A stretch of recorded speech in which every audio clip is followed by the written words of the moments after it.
Hey guys, have you ever wondered about the inner workings of a Marvel Legends figure?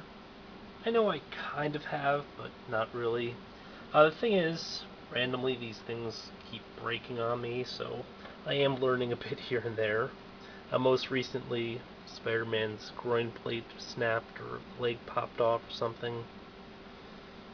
I don't know, I'm not even sure how that happened. The leg was kind of bent, so I was just adjusting it. Wham. Meh. At any rate, this is the sort of ratchet joint that we're always describing, but nobody's ever seen. As you can see, it's got all these little grooves and stuff along the sides of the. This looks kind of like a star, so I guess that gives it the durability and strength to the joint, and also the sort of click you'll occasionally hear.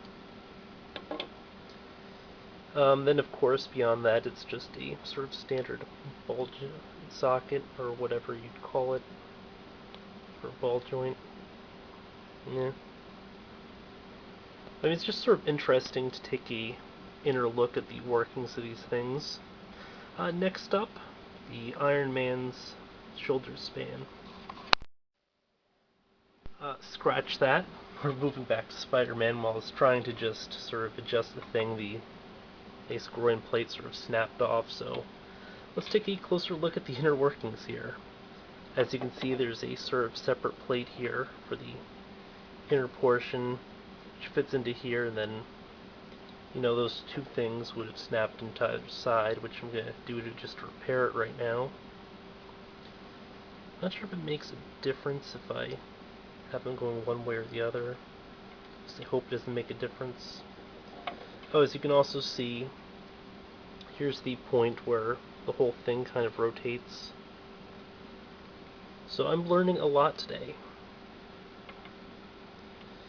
Honestly, I've always kind of wanted to design or make figures and stuff, and these sort of things do give some sort of incredible insights to the whole process, kinda, sorta, especially for like customization where you're sort of making your own joints and stuff to give something a bit more articulation, or generally change a existing figure.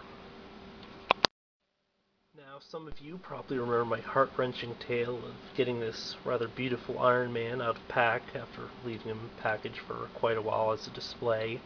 Messing around with the joints a bit, finding out that, he's really awesome, and then, wham, the shoulder span just snaps on me. I guess just because it's weak plastic, kind of wears over time or whatever, even just from being in the box, but this is how the shoulder span joint works. They've got a pin right here on the side,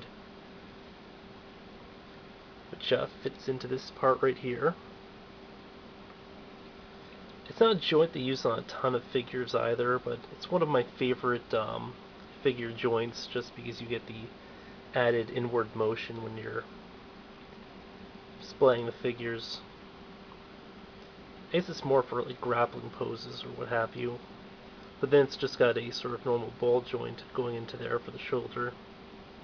And that's largely where the issue is, where this joint's sort of stiff, and we're trying to move this, you're putting extra pressure going down here, so that does kind of suck, but it provides some insights. Unfortunately, it's nowhere near as easy to repair as this.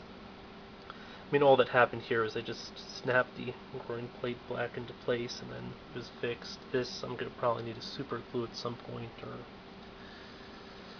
I don't know. I mean, I definitely will have to do something to repair it, and I do want to keep the mobility for the arm. But yeah, this has been a quick look at some of the articulation featured in the Marvel Legends line, at the inner workings.